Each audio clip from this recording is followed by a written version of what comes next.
Hello? I hear you very well.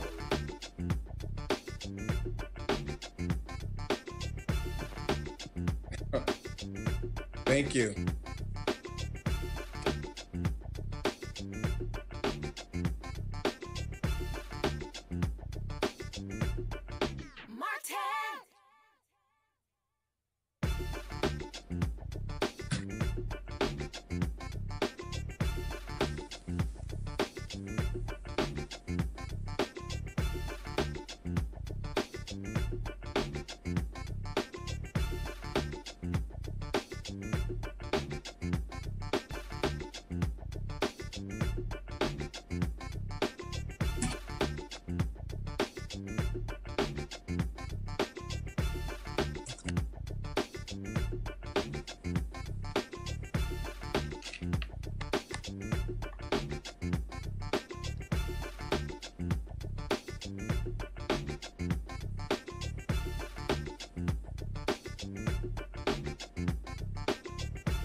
All right, y'all, coming up on Roland Martin Unfiltered for December 13th, 2018, a man from Delaware who was wrongly convicted of rape spent 39 years in prison. Folks, he got out today. Wait until you see his first steps being free. We'll have the video. We also the first pictures of Jasmine Headley being reunited with her one-year-old son. She's the woman who was sitting on a floor at a food stamps office, and when the security guards came in, called the cops and snatched the baby out of her arms. Now the commissioner, he is now asserting, the NYPD commissioner is asserting that his officers were trying to de-escalate the situation. Really? More and more people are putting pressure on Tennessee Governor Bill Haslam to grant clemency to Centoya Brown, the 16-year-old, first of all, the woman who's now 30, but when she was 16 years old, when she was sex trafficked, and then she killed a man who picked her up from a burger joint. We'll show you how you can get involved. Also, the three women of color behind the January 2017 Women's March are getting attacked for alleged anti-Semitic remarks and attitudes in their support of Louis Farrakhan. They are now fighting back. We'll show you a video that they dropped on Instagram last night. Also, the Republicans continue their assault on democracy, this time in Florida. Well, the incoming governor, Ron DeSantis, he wants to delay Amendment 4, which granted voting rights to the formerly incarcerated. Wait till I tell you exactly what he's trying to say. Also, a man is shot to death in Walgreens in Los Angeles earlier this month. His lawyer is here to tell us that he was profiled for being black, gay, and homeless. Attorney Carl Douglas will join us. And also, a woman wins $1 million for a chicken recipe. Y'all remember this? She was on Oprah's show a long time ago. Well, social media went and dug up that clip of Oprah. Not really so excited about how that meal tasted. Well, guess what? Oprah is actually responding herself to them digging that video up. We'll show the response. Well, it's time to bring the funk on Roland Martin Unfiltered. Let's go. He's got it. Whatever the miss, he's on it. Whatever it is, he's got the scoop, the fact, the find. And when it breaks, he's right on time and it's rolling. Best believe he's knowing. They're down from sports to news to politics. With entertainment just for kicks, he's rolling. It's on go, y'all. It's Roland Martin, yeah. Rolling with Roland now. He's funk, he's fresh, he's real, the best, you know he's Roland Martin now.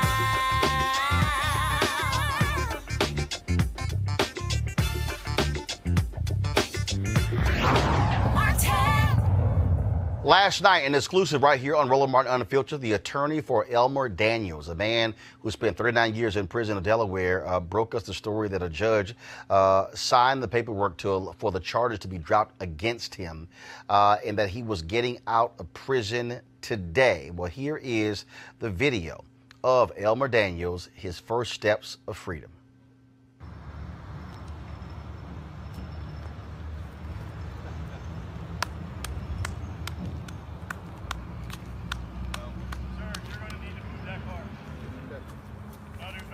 haven't taken it, trust me. Ma'am, you're on safe property right now.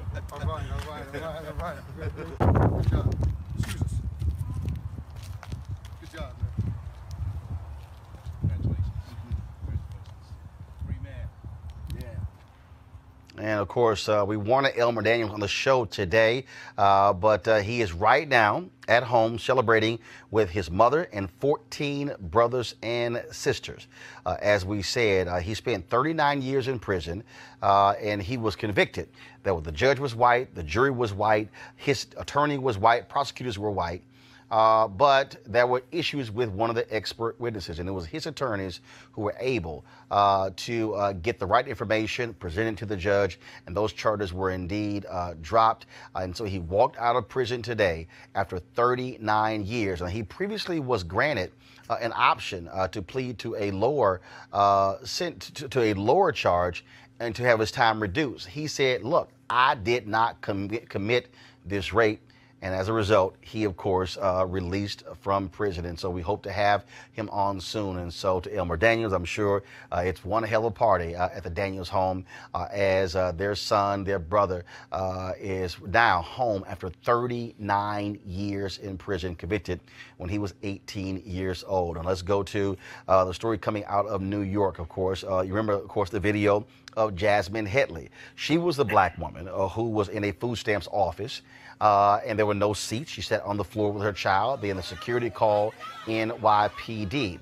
Now, the cops union in New York claims the officers were trying to step in to stop a dispute between the mom and the peace officers assigned by the New York Human Resources Administration to provide security at that office. I can't actually tell that was happening. The NYPD commissioner has also said that he has seen body cam video, and they were actually trying that. Folks, if you actually look at this video, it's not hard to figure out. I mean, they literally are I don't see anywhere in this video where the officers are trying to stop the resource officers. I don't see where anybody is saying, "Hey, everybody back up, be quiet, leave her be, let's sort it out." No, what I see very clearly, them pulling on her, trying to remove the baby from her arms. Now, remember, it was Hadley who was then arrested and sent to Rikers Island. She was there for several days before she was released from the notorious New York City jail. A judge dropped all charges, but there was an outstanding warrant in New Jersey, so they kept her in Rikers Island until Tuesday night. New Jersey authorities dropped that warrant, so she got out and was reunited with her baby. Damone, folks, we should have the video of her. So this was, of course, a photo, her being reunited, of course, with her child there. And so, again, talk about unbelievable. But again, you hear these cops talking about de-escalating the situation, but did you actually see that? Joining us right now is DeLacy Davis, Black Cops Against Police Brutality. DeLacy, when you hear the commissioner saying, "Oh no, my officers are trying to de-escalate," I'm sorry, I'm watching the video trying to see where was the de-escalation.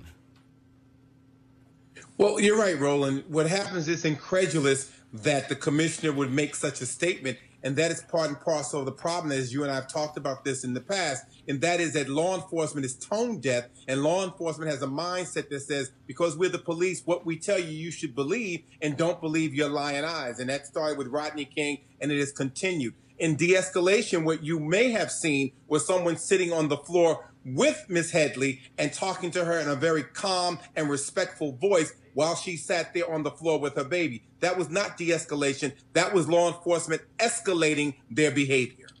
And obviously you have the police, and they're trying to say, you know what, trying to protect their own. But here's the issue. I've seen countless videos, and I'm telling you right now, rarely have I seen a video where an officer involving somebody black is de-escalating a situation. Yeah, we haven't seen a lot of video around it, and I imagine that it happens some places, but it's not happening as frequently as we see the aggression and the escalation. And I believe, you know, there was an ACLU report some 10 years ago that talked about police violence and use of force. And it said the attitude of the police officer on the street was a reflection of the leadership at the top. And this is what we see when the commissioner gives you a pass and says they were de-escalating, and the police union says they were de-escalating. Yet the Brooklyn district attorney, who is the highest law enforcement officer in that area, Eric Gonzalez, says that it was horrific, the violence that he saw. The judge, Craig Walker from Brooklyn, says it was a horrific arrest. And New Jersey courts, even I think from a sympathetic point of view, they actually dismissed the warrant, gave her a fine and community service. So everyone who's supposed to be in this continuum in terms of law enforcement, some people are synthesized to it, while law enforcement is saying and taking a hard line as though there's a need to be tough on crime with a 23-year-old holding a baby sitting on the floor. They just don't get it, and it's coming through in what they're saying. And so if you are, when it comes to this woman here, what should she do next? Do you believe that she'll be suing this police department? And what should Mayor Bill de Blasio be saying to his police commissioner?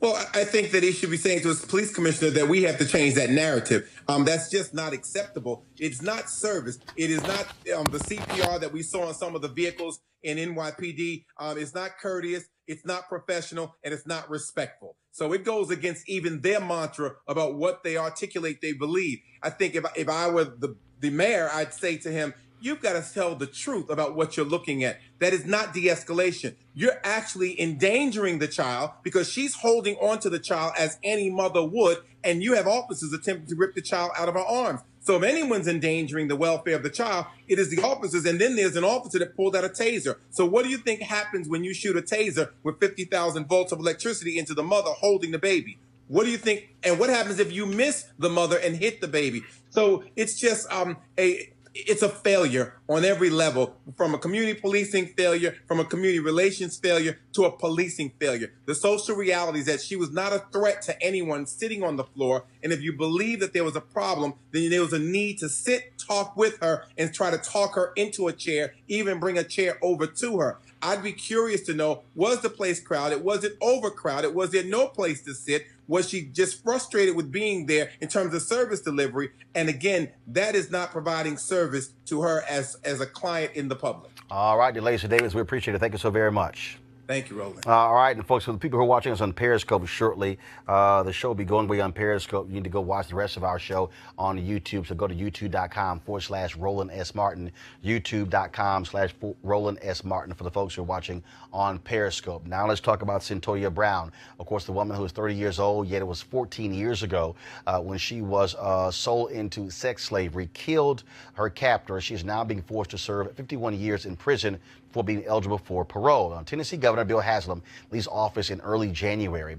Pressure is mounting on him to provide clemency and release her from prison. Now, folks like Kerry Washington, Cornell Brooks, former head of the NAACP, Common, Meek Mill, and Congresswoman-elect Ayanna Pressley, all voicing their support on social media for Centoya Brown, also Viola Davis. Now, MoveOn.org has a handy script for people to use when calling Governor Bill Haslam of Tennessee.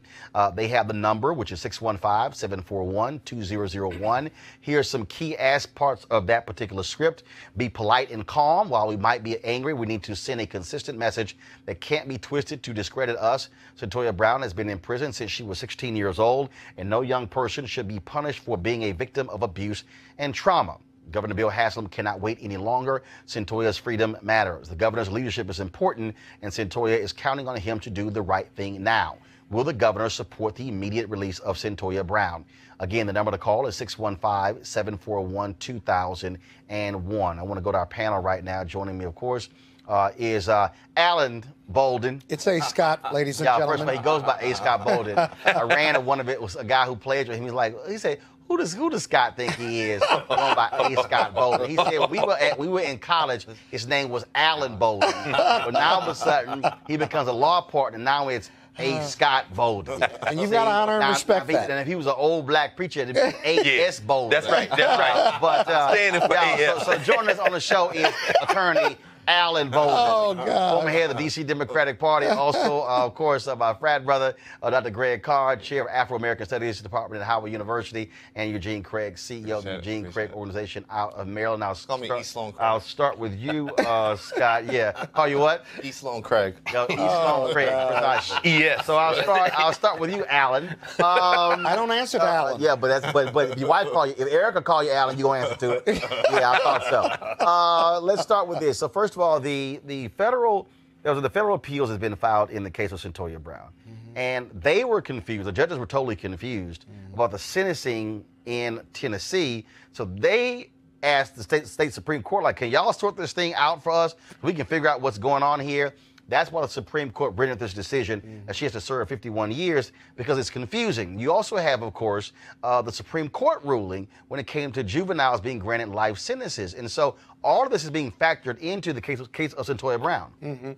Yeah, so you have two competing statutes. You know, normally in a habeas corpus proceeding, when you're incarcerated, you've been convicted, you bring the body before the court and you ask the court to release the body. That's the individual. Here, once you get done with the state, then you do the same thing at the federal level. And so what normally happens is the statutes are not competing with one another. One says you got to serve 60% of a 60-year sentence of a life sentence, and the other one says that there's no eligibility for parole, and you've got the Supreme Court decision that says it's inhumane treatment and cruel and unusual punishment to convict a juvenile and not let them have any opportunity for parole. So what the Sixth Circuit has said, they sent it back to the highest court in the land and said, you ought to tell me about these two statutes, reconcile them, and tell me whether she's eligible for parole or not. Because if she isn't, I'm going to find the sentencing unconstitutional, which is what her lawyers are trying to do. And if she is eligible for parole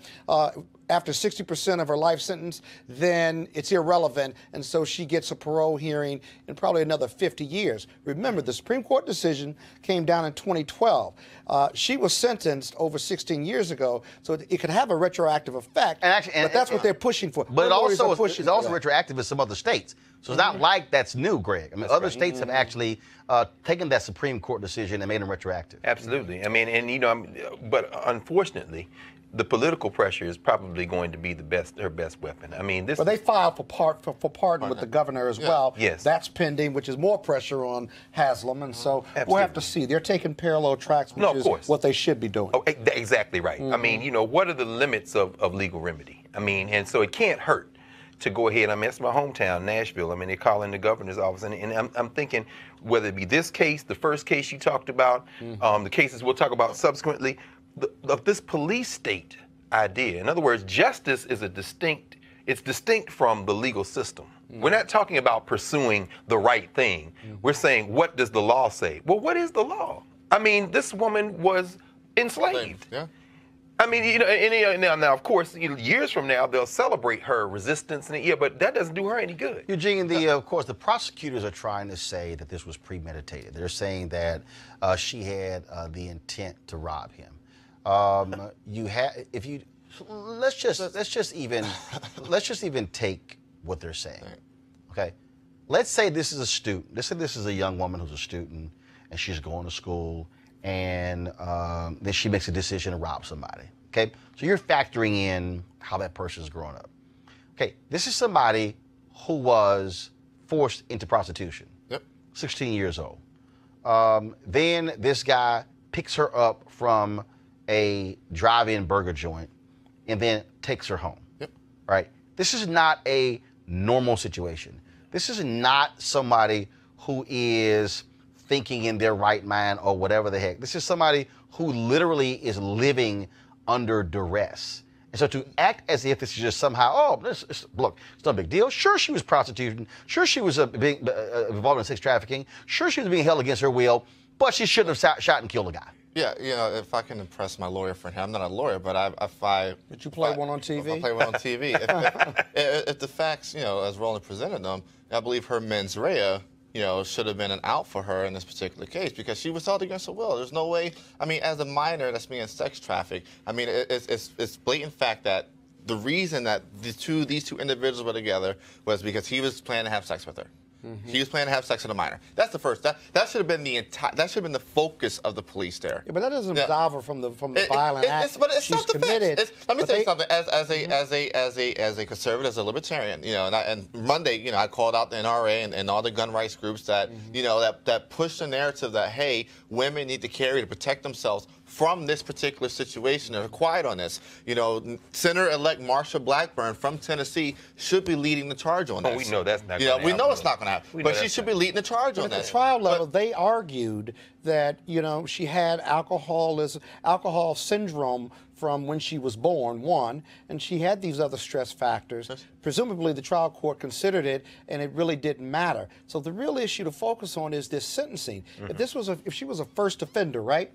Why is she getting a life sentence as a juvenile and being tried as an adult for a murder? I'm not excusing the murder, but what I am excusing is as a juvenile, after 10, 20 years, you're a different person, and that's what the Supreme Court recognized. Well, I mean, and you see as well, talk about parallel tracks in the broader sense of these social campaigns, human trafficking, slavery. This is the biggest issue in terms of who makes up these people who are enslaved. Absolutely. Here in Washington, D.C., in cities around the country, you have folks who have made this not only a marquee issue, this is a no-brainer for people. These young girls in front of schools, you seeing them now, police. But that's not dispositive as to whether she committed this crime or not. It may be relevant, probative, and material, but the jury considered that and convicted her. I'm not thinking about this in the legal sense. I'm thinking about it in the social and political sense, particularly as we're now prevailing upon the governor to do the right thing. He has the power of departing. He should just exercise that, particularly on his way out the door. I think I will say this. The conservatives him will denounce him for doing so. Well, I'll say you're libertarian. You may be a libertarian, but they will denounce him for exercising that power. I agree. I am of the belief that I believe Governor Haslam probably is going to pardon on the way out. I don't think he would be. You think so? I don't think he would be. You're just guessing now. I am guessing. No. One second. We do have some precedent here. There was a similar case in July where a woman was sentenced. She was supposed to serve 25 years in prison, and the governor did grant clemency. Yeah, and also I don't think he'll be necessarily teasing it. He has from a pure political standpoint, he gains nothing by just teasing it on his way out. What he's looking at, every lame duck, executive. Well, he may run again down the line. He's done it once already. I think that works against us. Against us. He may not do it twice. I am leaning towards he's probably going to give it a pardon. Well, here's a piece. We'll know about January 19th. We will. What his decision is. All right, folks. Speaking of January 19th, organizers of the Women's March plan on having, of course, their next march taking place on the 19th or the 20th. And, of course, they're going to make Centoya Brown's case a central part of the day's demonstrations. But they've been having significant drama in the Women's March organization dealing with their leadership. Tamika Mallory, Linda Sarsour, Carmen Perez, and also Bob Bland. Of course, they have been under fire from people for a variety of reasons, some saying that accusing them of anti-Semitism, others saying that they're not handling finances correctly. There are others who are saying that they're getting too much of the attention and too much of the credit, and where others should be. And of course, you have some folks who were founders even calling for all of them to step down from leadership. Well, last night, Tamika, Linda, and Carmen dropped this video on Instagram speaking directly to their critics. Over the last few weeks, we've been spending a lot of time in the midst of planning a march, trying to answer questions and concerns of individuals, of reporters and others about who we really are, about what we've done. And there have been accusations against us, things that have been very troubling, things that do not represent who we truly are. And so instead of us, spending time going back and forth one-on-one with everybody and wasting a lot of time, we want to have a public conversation with three individuals specifically, and that is Vanessa Rubel, who was one of the first people to bring us into the Women's March, Evie Harmon, who we met when we first got here, and Mercy Morganfield from Washington, D.C., who came later. These three women have lied on us. No doubt they have lied on us, and we want to have these conversations in public, not behind closed doors, but in public. Now, here's a piece. Shades of culture. I am more than happy. We say, Roland. I'm more than happy to moderate this conversation on to have it in public because it really has been going on for the past year. Things began to ramp up, of course, when Tamika and Carmen sat on stage at Savior's Day, where Minister Louis Farrakhan spoke. Right. Many folks have been ripped them, saying that because of Farrakhan's comments on that particular day and his past comments, that they should denounce him. Tamika has made it clear that the Fruit of Islam Nation of Islam gave her significant support when she suffered a murder in her family, Lena Sarsour. They've also been attacking her as well, and also Carmen. It's been lots of drama here, and you have folks who are Jewish who are criticizing them. You have folks who are white, and you have other critics who are saying that you have white women who don't like the fact that the people who really are running the organization are 3 women of color. I mean, it's loads of drama. I want to bring in our panel here. Now, granted, look, we're talking to all men here about the Women's March, but it is still a story that is quite interesting. There also was a piece that was done, I think, in Tablet. I think that's what it's called. I saw it. And so it's of course, Jay was my producer. Jay's Jewish. It's a Jewish publication. Jay would know. Appreciate that, Jay. Thank you very much. And I saw the story, and so again, Greg, I want to start with you. I mean, the amount. First of all, let's put this in historical perspective. Yes, sir. Okay, for people who believe that everything was great, wonderful, and just exciting and even keel, the civil rights movement has no understanding that if you read this story here, I mean, you really see shades of what you've always seen in movements and organizations where certain people ascend to leadership. You know what, Roland, I'm glad you said that. But those might want to jot down a title. You're always talking about books. Like I said, you got to start that book club, brother, because you constantly talking about reading. Harold Cruz, many people know his book, The Crisis of the Negro Intellectual. But the book that he wrote, entitled Plural But Equal, talks about this tension at the heart of the black Jewish struggle in civil rights. You had Jewish organizations that wanted to advise black folk in places like the NAACP, Major Spingarn, who was informing on the NAACP because he was working with the military at the same time. They want to advise black people on what to do, and at the same time, they were telling Jewish organizations something different. In other words, everybody want to intervene and tell black folks how to struggle, but they don't want black folks to participate in that conversation for themselves or for their organizations. So that thread comes through the 60s. You see it in the Student Nonviolent Coordinating Committee. You see a split in SNCC. Many SNCC folks who are still alive, still very sensitive about that. You see it in the Jesse Jackson campaign, the so-called Hymietown remark. You see it with Martin Luther King. You see, so in other words, this is nothing new. Farrakhan, this whole notion of anti-Semitism is utterly absurd. Why do I say that? What is a Semite? The Arabs are Semites. These are Semitic people. If you're talking about Sephardic Jews, Ashkenazim Jews, European Jewry, we don't want to put too fine a point on this, but what we're really talking about is a very important and heavy political lobby, not only in this country, but worldwide. We see what happened with Mark Hill at the UN a couple of weeks ago, trying to bring pressure to bear and telling people you can't struggle on your own terms. In other words, you have to do it the way we want you to do it, and if you don't do it the way we want you to do it, we are going to take over. And much respect to these sisters, particularly Sister Tamika, because there's so much pressure on them. So even if you take the issue that exists between folks who are criticizing them, who are Jewish, and saying that they should be condemning Farrakhan for anti-Semitic, you also have the attacks on them in terms of organizational. Yes. Again, I look at large organizations. I mean, look, during the Black Freedom Movement, Thurgood Marshall was highly critical of Dr. Martin Luther King Jr.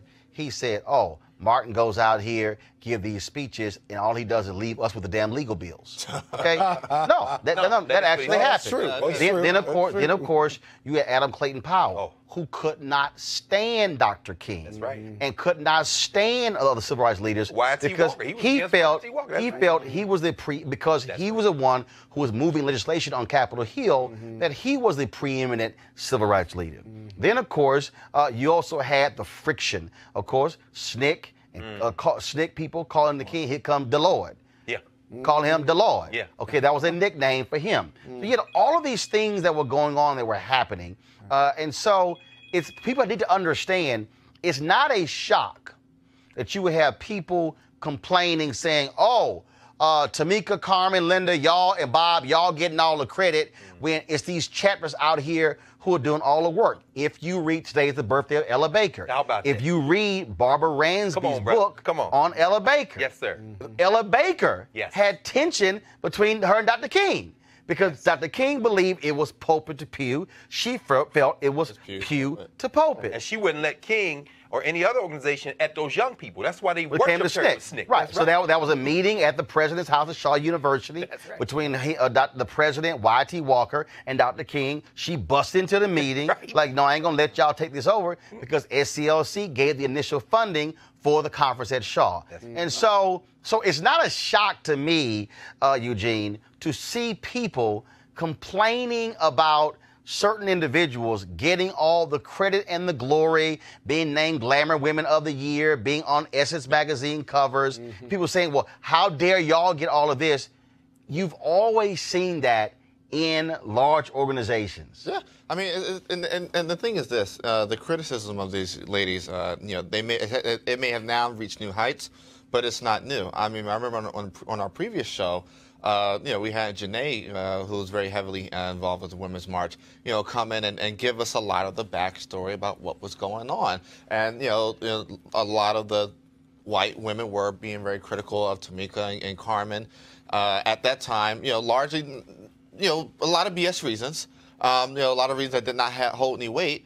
But, this is an extension of this. This isn't anything new. This is, something that, has been going on. It's part of leadership. But you also saw, Scott, it was very interesting. So I was at the Women's March Convention in Detroit.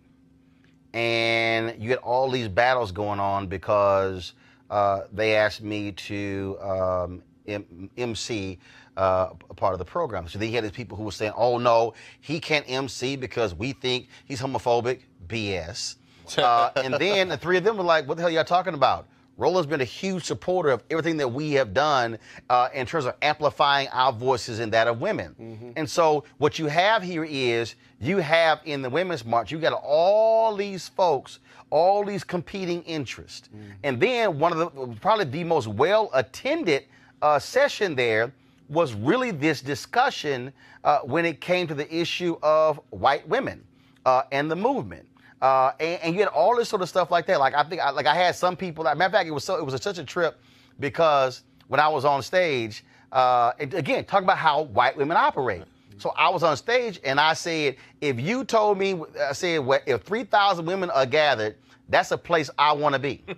And so, two white women come up to me at the end and say, oh my God, that was sexist. You were objectified. I was like, what the hell y'all talking about? You violated the Me Too movement. And they tried, but his was a trip. Wow. So these two white women tried to jam me up. But these black women who were waiting to get a photo, like, oh, hell no, y'all going with that bullshit. Right. They were like, no. So it was a trip. So you had these black women who were checking these white women like, no. Who the hell y'all think y'all talking to? Y'all ain't going to diss Roland, who has had our back this whole time. Very much so. And again, and I'm looking at two white women, and I literally was like, okay, I ain't got time for y'all. Because again, I'm like, y'all full of it. Yes. Nobody else in the room was sitting there going, oh, my God. I'm sitting here with Rosa Clemente and the rest of them. But it was these two white women who were sort of like, okay, why is this man speaking as if you can't have male supporters of the Women's March? And so it's a whole lot of stuff. There's a lot of stuff that's going on here that goes beyond this criticism of Linda, Tamika, and Carmen over Farrakhan. Yeah, we need to exhale a little bit. Everybody just needs to exhale, maybe hire a mediator. I mean, the reality is this. You've got multiplicity of women and interests and issues in the Women's March, and with that is a not a cesspool, but a pool of varied interests that are not consistent with one another.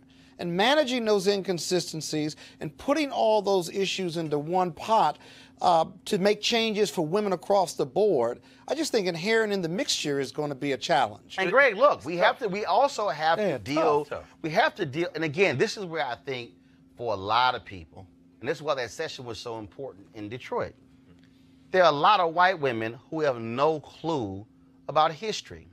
When you have some of the foremost women leaders of the suffrage movement, Right. who were racist. Come on. Yeah.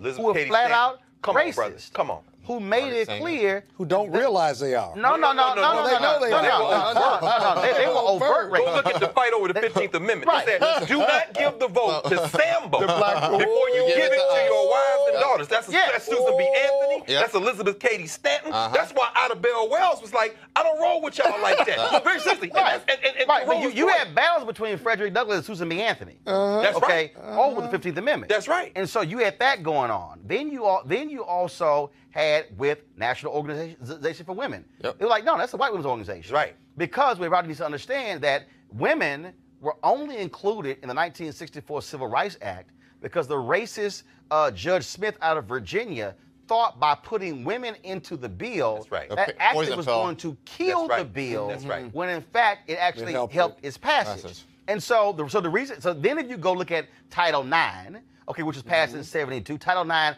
had nothing to do with sports. That's right. Title IX was about opening the professional schools to women. That's right. White women benefited who became doctors, lawyers, engineers, scientists, professors. That's right. And they benefited from the 1964 Civil Rights Act. That's right. Which black people made possible. Roland, So you got this. So Okay. this whole. All right. I'm going to grant. So this tension. That's right. With these women of color. Yes.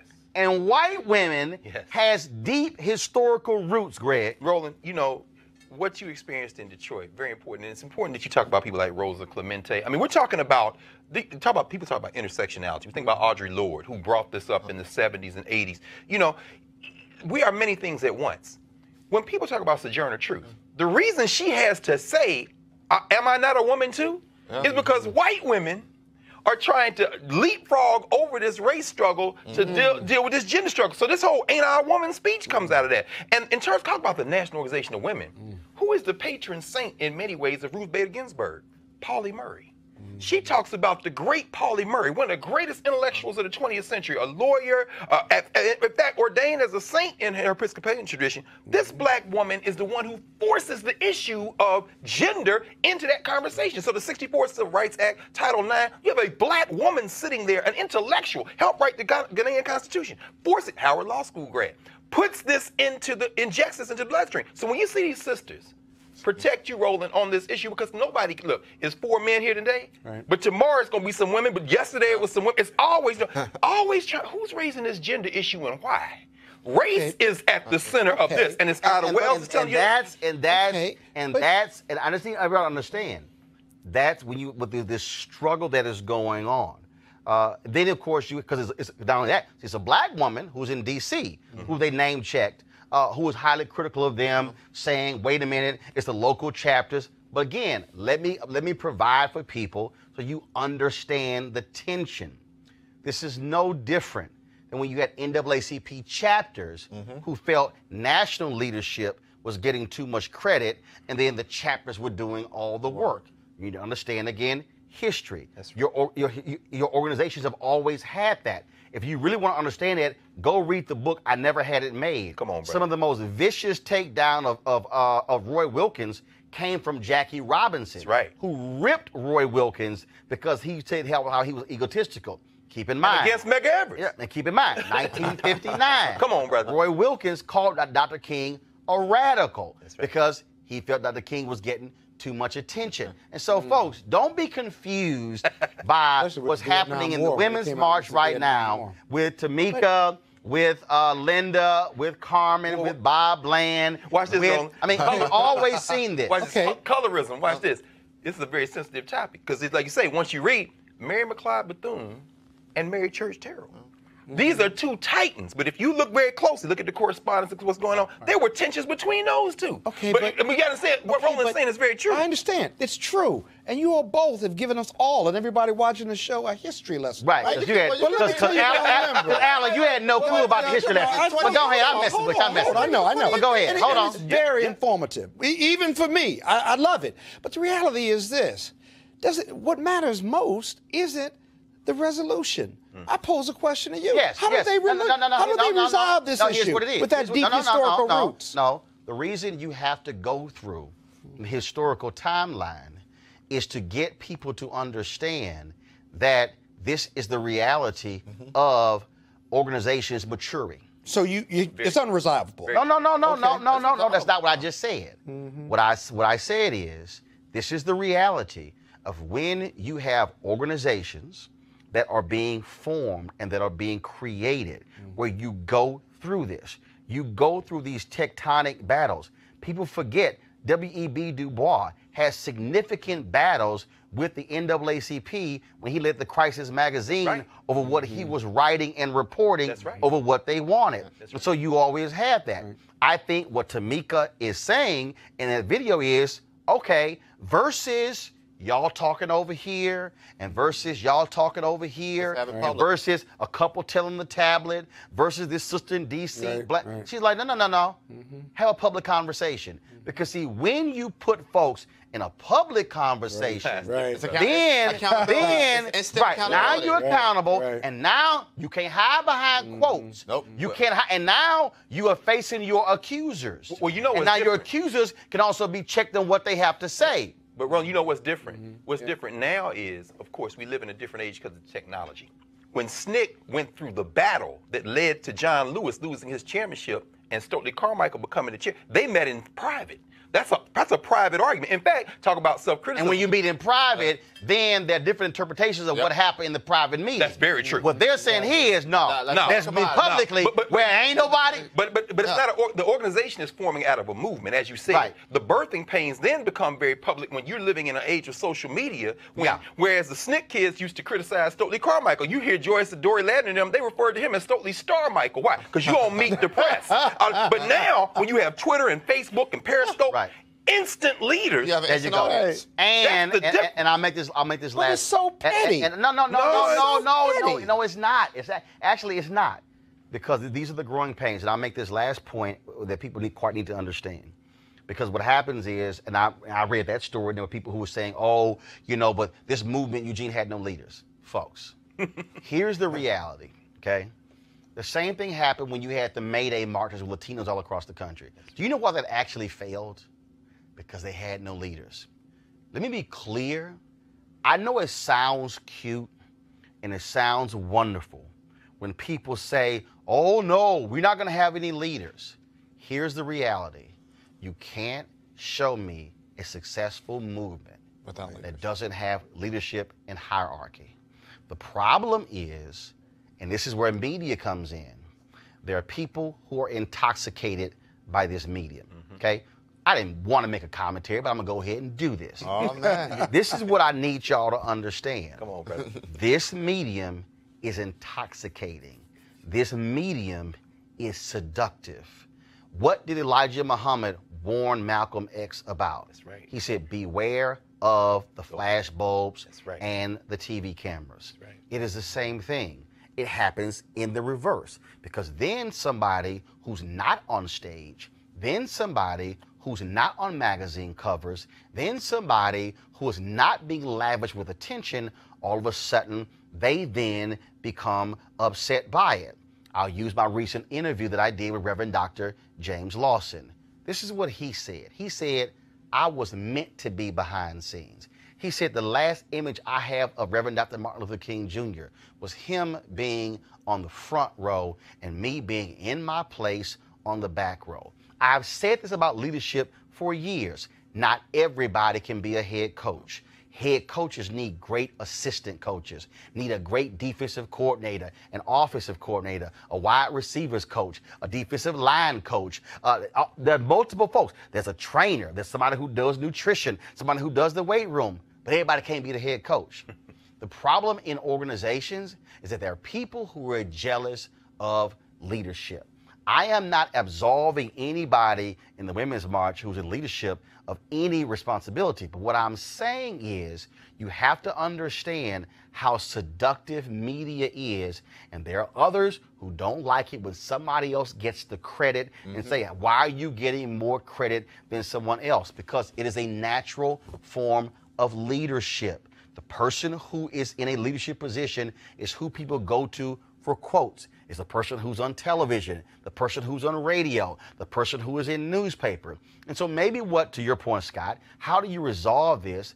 What needs to happen is the people who are critical of them for the attention they're getting, they need to check their motives. Exactly. Because what you should be asking yourself is, why did you get involved in the Women's March? Was it about being on a magazine cover? Was it about being in newspapers and on television shows? Or was it actually about the work? If you're a Reverend Dr. James Lawson type person, you know what you're concerned about? The work. He is one of our greatest organizers in history. Many of you have never even heard of him. You have never even heard of him speak. Today, Ella Baker was born in 1903 on this day. Come on, brother. She is arguably not, matter of fact, the NAACP Legal Defense Fund put a tweet out saying she was one of the most important women leaders. And I said no. I said she was arguably the most important civil rights leader because it was Ella Baker who went from progressive organizations in the 1930s and 40s. That's right. To leadership in the NAACP, as working on the national office and going out in the field, to then going to the SCLC and then going into SNCC. She served as the continuum in those organizations. She literally constructed SCLC, not Dr. King, not Wyatt T. Walker. She literally built SCLC. She was the one who actually helped form and shape SNCC. The point there is, most of y'all don't even know who Ella Baker is. Or SNCC. Because she wasn't in the newspapers on television. She wasn't Dr. King. She wasn't Ralph Abernathy. She wasn't Roy Wilkins. She wasn't Whitney Young. She wasn't James Farmer. She wasn't John Lewis. She wasn't in that core of leadership.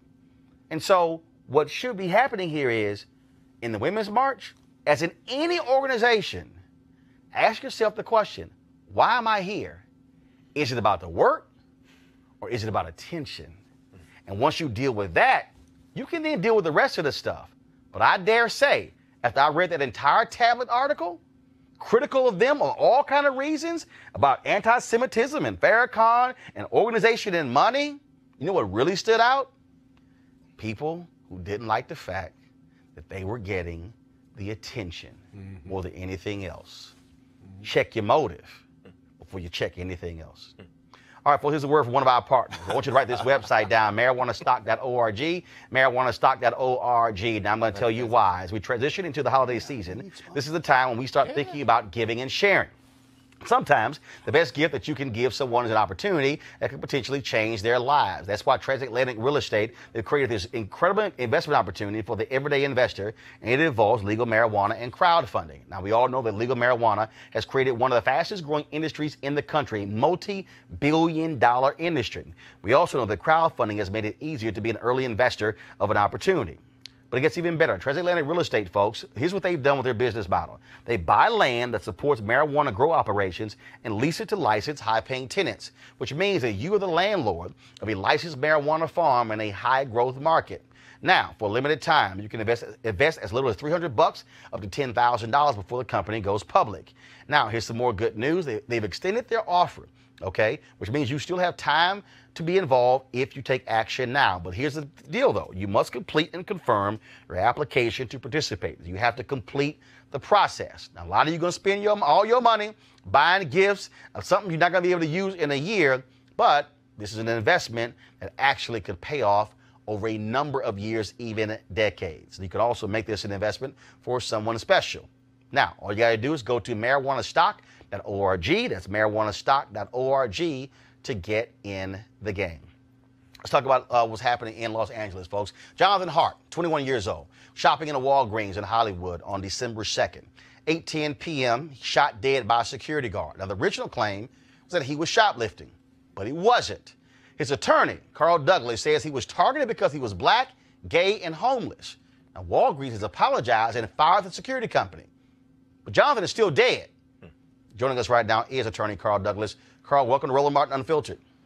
Brother, thank you for having me on your show, man. Looking forward to it. When you look at this story here, again, so they initially said he was shoplifting. Now they're saying he wasn't. What the hell? Why then was he shot? There was a dispute, Roland, between he and the security guard. The guard pushed him. He pushed the guard. There may have been a punch thrown. He then turned and started walking toward the door. The cop pulls out his gun, raises it, says, freeze. As John keeps walking, the cop fires one shot, shoots him in the back of the neck. He falls and dies right there. And so they fired the security company, but he's dead. I mean, that's no. So what are you seeking on behalf of this family? First of all, are the DA's office, are they going to investigate? Are they looking to charge someone?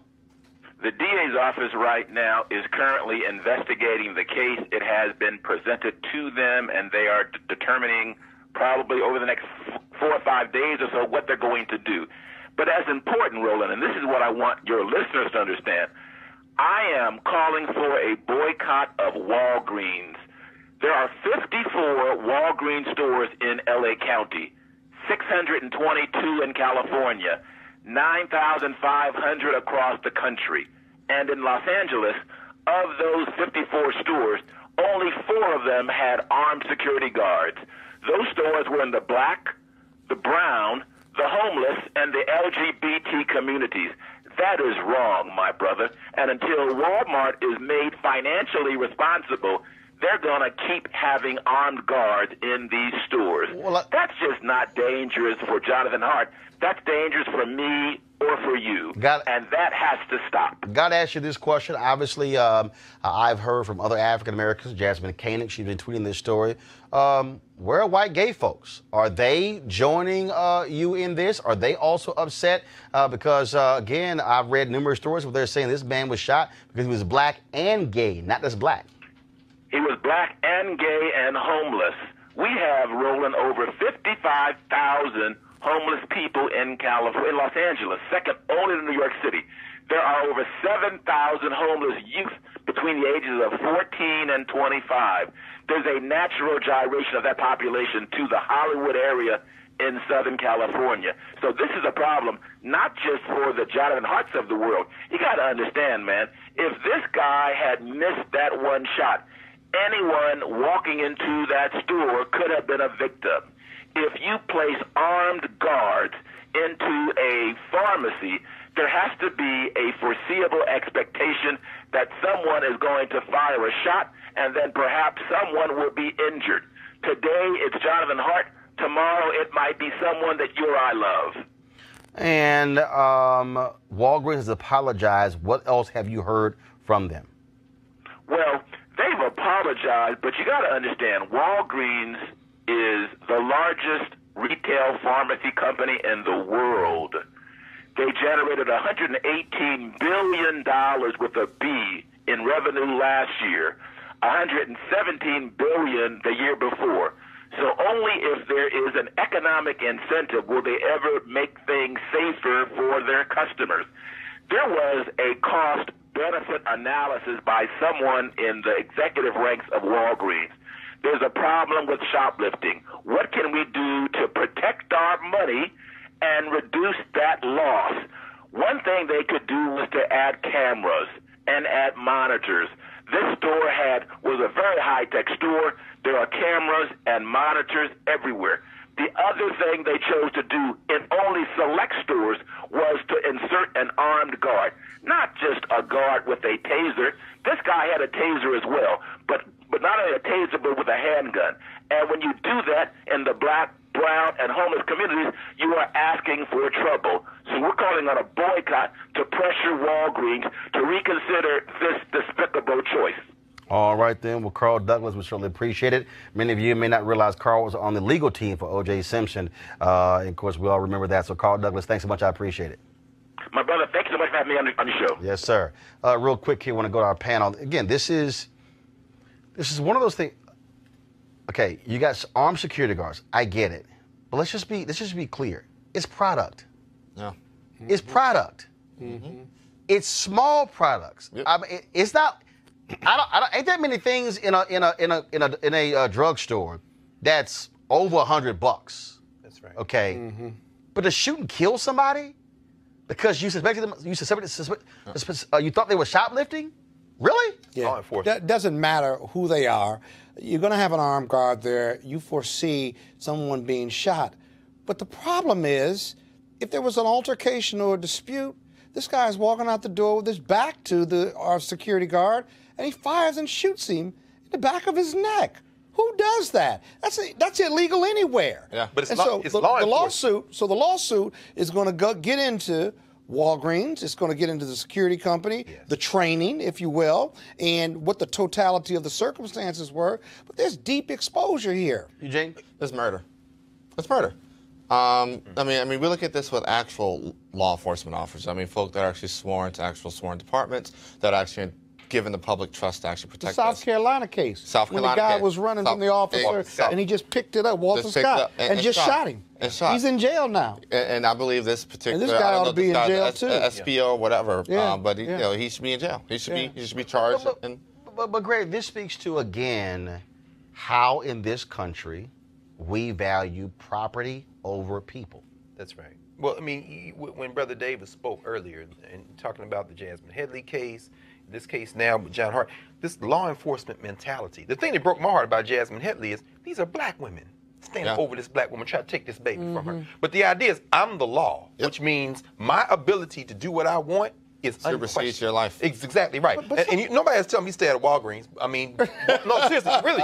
Walgreens is big in the Midwest, Chicago, Wisconsin. In Wisconsin, it's Walgreens giving money that's backing this Republican power grab in Wisconsin. But my point is that law enforcement is not about justice. It's not about doing the right thing. It's about I'm the law, and so whatever the hell I want to do, I'm going to do it. Once they believe you break the law, right? Oh, they don't care about that, bro. No. Once they believe they got a right to move forward, right? I see. All judgment it's suspended. Clicks off. Good point. And the only goal and objective is to enforce my ability to arrest. That's right. Now, the woman is sitting there holding her baby. Holding her baby. They're creating the craziness around them. Here's the thing in the LA, here's the thing in the LA case for me, and this is it's very simple for me.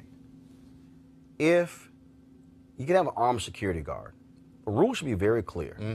Unless someone's life is in danger, unless somebody has come into that store with a weapon or is trying to use something in the store to hurt or harm somebody, you cannot use deadly force. In fact, I don't even believe a security guard should be using a taser. That's right. It is property. I believe security guard's job is to detain. We're talking about the drugstore. And report. This is not somebody coming to the register trying to rob it. Even the malls with thousands of dollars worth of property, most of your malls, at least here in the DMV, Maryland, Maryland, DC, and Virginia, they have no pursuit policies. So if you're running, they're not going to pursue you. They may catch you down the line via camera and working with the police. But right there in that particular act, they're not going to pursue you, and they're not going to shoot you. See, when you talk about black people, this is what Carl's point is. When you talk about black people, that doesn't even work. Look at what happened over Thanksgiving in Alabama. Yeah. This man is just trying to detain the police. Exactly. He didn't commit the crime. And that's trying to solve it. That's and right. he gets shot. And that's exactly right. And that's how. If it wasn't so serious, it would be hilarious. Right. How they shoot black people in this country. And again, those security guards, them being fired is one thing. They should be charged and prosecuted. Watch that for what shooter they did. With what they did. So we'll see. We'll be following this case as well. All right, folks. So a little light story here. So just the other day, BuzzFeed decided to unearth this old video of Oprah Winfrey. She had this woman on her show who won $1 million for a chicken recipe. So here was the video, y'all. Here was the video. Yeah. Do you like it? I hope so. Just say yes. No.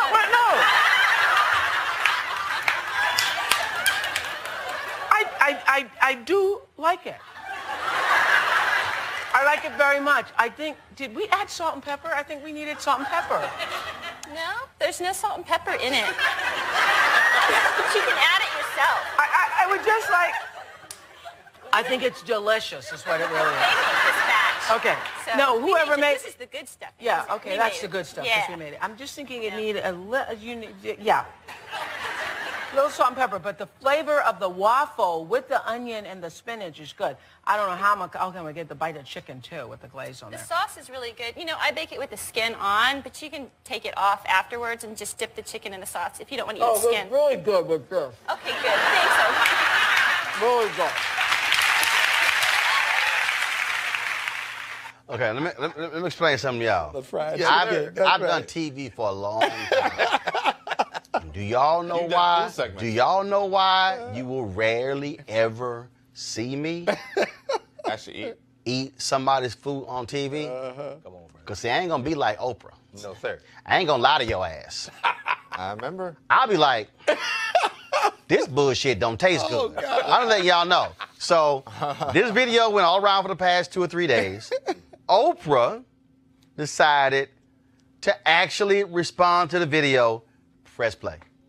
Spencer, I don't know whatever made you pull that tape out of the vault, but made me laugh. And here's the deal. This is what I was thinking. I always wanted anybody who came on the show, no matter what they did, to have a good experience.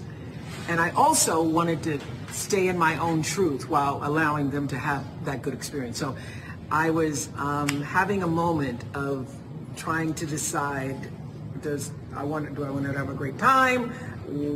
What is my real moment of truth? Because the truth for me was that I am used to having salt and pepper on my chicken. That's just the truth. That's what I was thinking.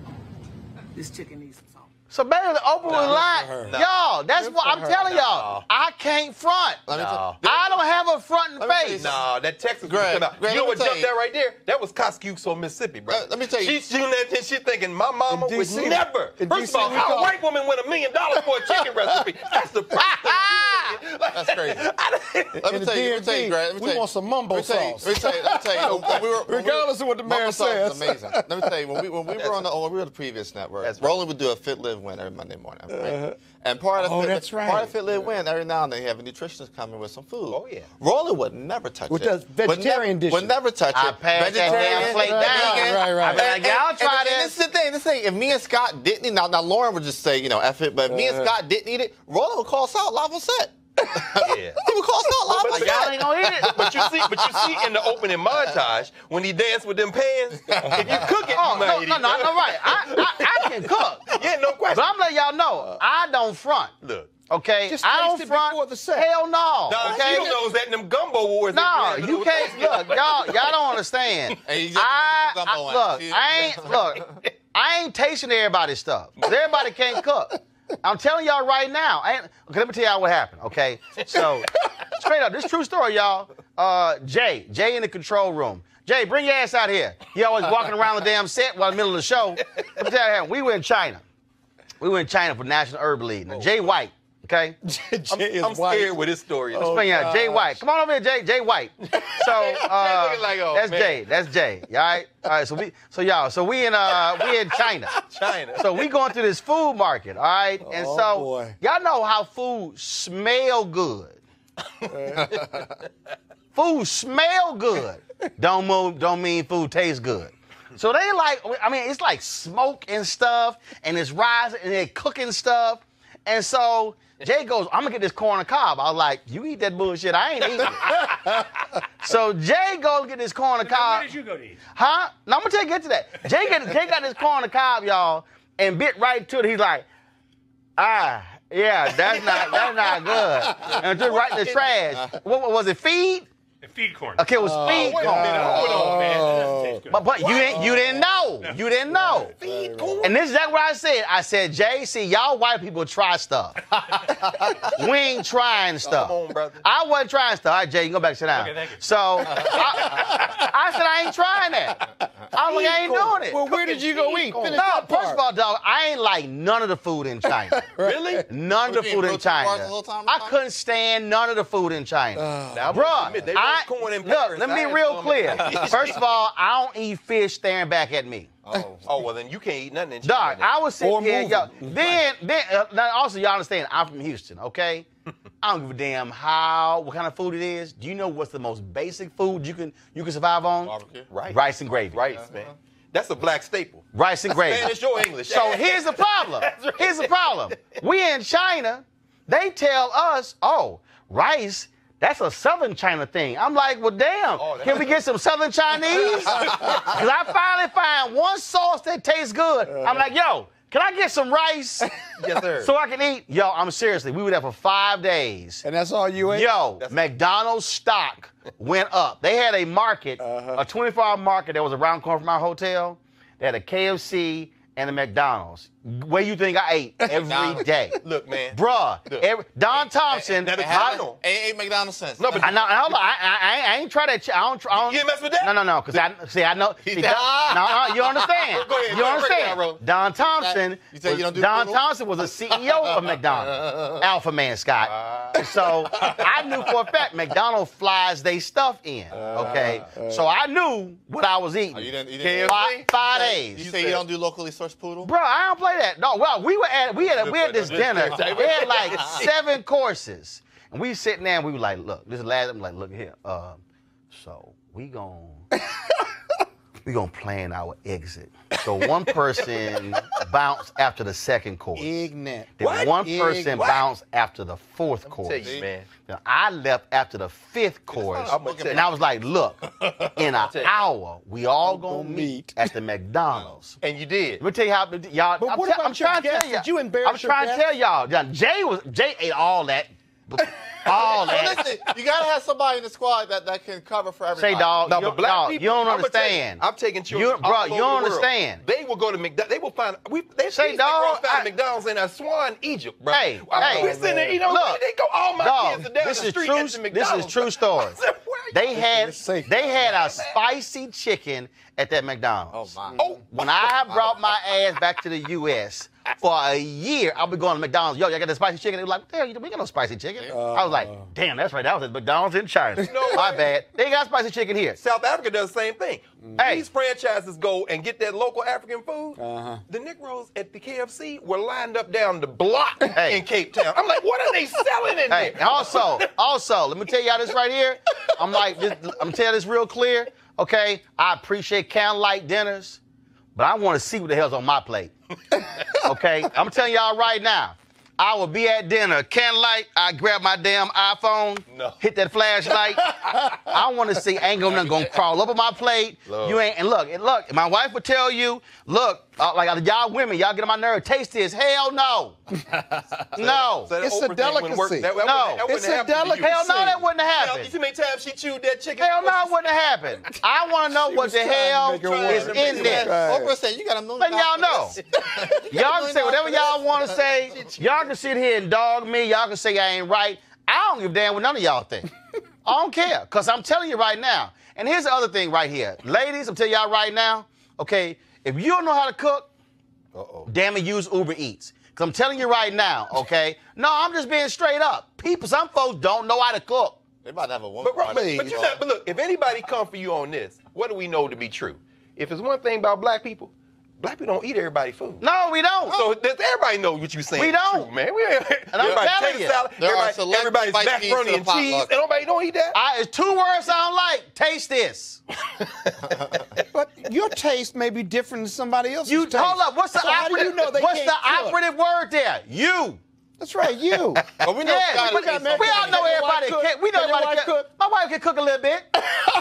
Look, when our brother Chad Bose, remember the Saturday Night Live thing? We was playing the Black Panther, and he got the answer right. He was the African. He No, didn't know come any on. answers. That's all He I'm said, saying. You ain't putting no seasoning in your potatoes. Hey, no, that's all I'm saying. I'm telling y'all right now. So look at here. If y'all got issues, and here's the deal: if you can't cook, Christmas is coming up. Okay, I'm telling you right now. If your ass can't cook, stay the hell out of the kitchen. Buy the ice, buy the plates, buy the plasticware. Okay, be in control of the music. But if your ass can't cook, don't even walk by the kitchen. Okay? What if they bake? What if they bake? If they bake. Their ass look, if you can't bake and not cook, baking and cooking go together. If your ass can bake, your ass can cook. You ain't never met nobody who says, I can bake my ass off, but I can't cook. You know why? Both things happen in the Ladies, I kitchen. want to apologize to you. You can apologize all you want to. Everything he said. You can apologize all you want what to. he didn't say. I want all y'all to know. My daddy can cook. My brother can cook. I can cook. We don't need no women's help. Okay, that's how we do it. No, the women in my family happy. No, they ain't got to come in the kitchen. Right. I'm just letting y'all know. All right, look, we got to go. Because some of y'all right now got an attitude. I don't care. I don't care. And so y'all might want to be lucky. I might drop my Roland's rules. No, I speak for all one of y'all. Y'all some punk asses. Y'all scared. Y'all don't want to say it. See, Scott over here. Hold up. Yeah. Okay. All right. I'm just letting y'all know. My wife can cook. Right. Okay. Right. You know why he's saying that? And I ain't He's on just saying TV that. right now because she's watching. That's okay. See, he don't want to go It's home, real. and she gonna knock his ass down before 4'10". Then why in the hell you ain't truth. defend my honor by saying I can cook? You ain't talking about her. You talking about every other woman because my woman can burn. Who? Everybody knows who knows my wife knows she can burn. There you go. You've eaten my wife's cooker. She can I ain't burn. ate your wife's cooking. Yes, you have. When? You just forgot. When? You just forgot. When? We That ain't night never had were no together. potluck. Yeah, we were together and stuff, and you ate. That wasn't even your house. That wasn't? That was somebody else's house. Oh. But we brought a dish there. We brought a dish there. Y'all, all right, You really listen like up. that dish. I want y'all to support our Bring the Funk fan club. Y'all know we the blackest show out of here. You ain't gonna have this conversation. Yeah, y'all remember I had Nikki Giovanni on. Hell, we supposed to be talking about her damn poetry. We talking about food for about 50 minutes. And the interview was only an hour. So we talking about her poetry book for about 10 minutes. All right, y'all can support our fan club by going to Roland Martin Unfiltered to support us. Of course, every dollar goes to support this show. We certainly appreciate it. It's the blackest show, the most unapologetic show out here as well. Because look, y'all know MSNBC can't keep it this real. You damn well know Don Lemon can't keep it this real. You know Joanne Reed can't keep it this real. And you know, no, they can't. Everybody can't. You can be black. You can be black, but you can't be black. Oh, there it is. Sound like Bernie Mac on that. Let me say it again. You can be black, but you can't be black. Y'all know what the hell I'm saying. And so, Harris Funkner, not even included. So, again, I want y'all to support us at RolandMartinUnfiltered.com. Join our Bring the Funk fan club. Right now, you're about to see all the people who've actually supported our show. So we're going to roll that. I'll see you guys tomorrow. Holla!